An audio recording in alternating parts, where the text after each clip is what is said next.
जय गजानन मंडळी, आज आपण बनवूया गोड खीर तांदळाची। त्याच्यासाठी साहित्य काय काय पाहिजे ते बघूया आपण। तर इथे एक छोटी वाटी बासमती तांदूळ घेतले भिजवलेले, साखर घेतली आहे, आटवलेलं दूध घेतलंय, आधीच आटवून घेतलं म्हणजे मग खीर केल्यानंतर आपल्याला खूप काही घोटत बसायची गरज नाही। आणि जे अवेलेबल असतील ते ड्रायफ्रूट घरामध्ये ऑप्शनल आहे, जे असतील ते साजूक तूप आणि वेलदोड्याची व जायफळची पावडर केलेली आहे। इतकं साहित्य आपल्याला आता या खीरीसाठी लागणार आहे। तर आता हे नैवेद्यासाठी खीर करतोय आपण। चला तर मग आता कृतीकडे वळूया।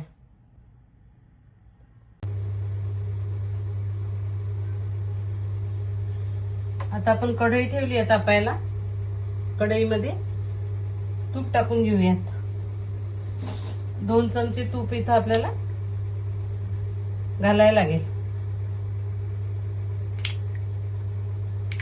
तूप तापलं की त्याच्यामध्ये हे आपण तांदूळ भिजवून ठेवलेले आहे हे भाजून घेऊया।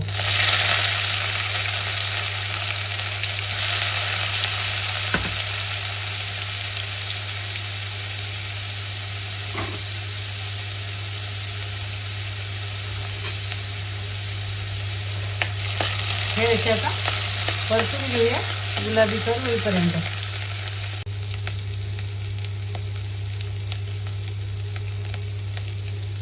तांदळाचा असा रंग तांबूस होईपर्यंत परतत राहायचे। हे आता त्याची साईज पण अशी छोटी होते तळल्यामुळे आणि रंग पण बदलला। खरपूस भाजून घेतले की खीरीला असा एक छान सुगंध पण येतो आणि चव पण येते। एकदा तुम्ही अशी खीर करून बघितली की सारखी सारखी करणार, अतिशय खायला चांगली लागते आणि पौष्टिक पण। आता याचा रंग बदलला थोडा, बघू शकता तुम्ही तांदळाचा, आणि छान खरपूस भाजून झाले। आता याच्यामध्ये घालूयात आपण आधीच आटून घेतलेलं दूध आहे। आता हे आपण आधीच आटून घेतलं।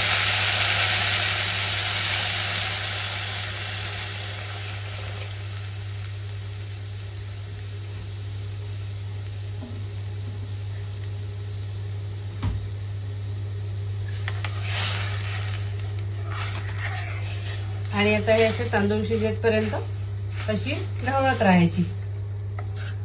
तर तुपामध्ये ते तांदूळ भाजलेले आहेत त्यामुळे शिजायला काही खूप वेळ लागत नाही, पटकन शिजतं।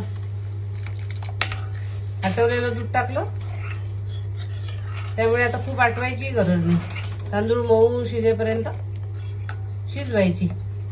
तुम्ही याच्यात केशर वगैरे टाकू शकता, पण आता मला नैवेद्यासाठी पांढरी करायची होती म्हणून मी याच्यात काही रंग वगैरे टाकला नाही। नाहीतर तुम्ही केशर टाकू शकता। अशी आपली खीर आता 1-2 उकळ्या काढायच्या, याला दणकून छान तांदूळ शिजेपर्यंत मऊ। आणि तांदूळ शिजले की मग याच्यात आपण साखर घालूयात।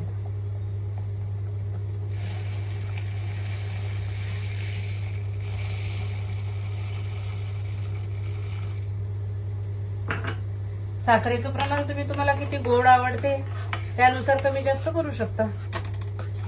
अगदी छान आटवलेलं दूध असल्यामुळे त्याला रंगही बघा किती सुंदर आला आणि टेक्स्चर पण त्याचं किती एकदम बढिया आलं।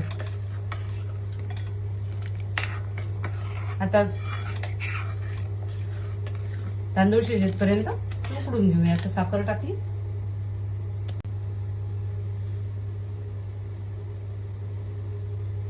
आता शिजत आली आपली खीर।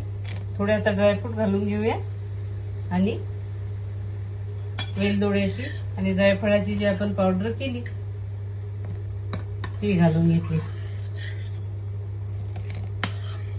बघू शकता तुम्ही काय सुंदर झाली आपली खीर।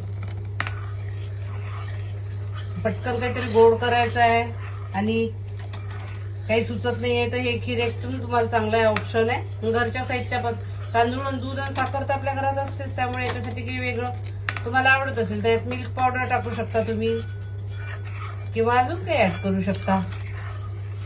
घरच्या साहित्यापासून होते आणि एकदम उत्तम लागते खायला। नक्की करून बघा तांदळाची खीर। आणि या पद्धतीने आपली खीर बघू शकता तुम्ही किती घट्ट झाली. आपण त्याला खूप उकडलेलं नाही, पण दूध आधीच आटून घेतलेलं होतं, त्यामुळे त्याला घट्टसरपणा आलाय. किती सुंदर दिसते. रेडीमेडचे डेझर्ट खाल्ल्यापेक्षा ही पौष्टिक खीर कधी पण चांगली. सुटलं ना तोंडाला पाणी खीर बघू. बघा तुम्ही काय छान झाली आहे खीर. आणि त्याच्यासोबत पुरी. खीर पुरीचा असा हा बेत तुम्हाला कसा वाटला ते मला कमेंट करून नक्की कळवा. चॅनलला सबस्क्राईब करा आणि छान छान कमेंट करा.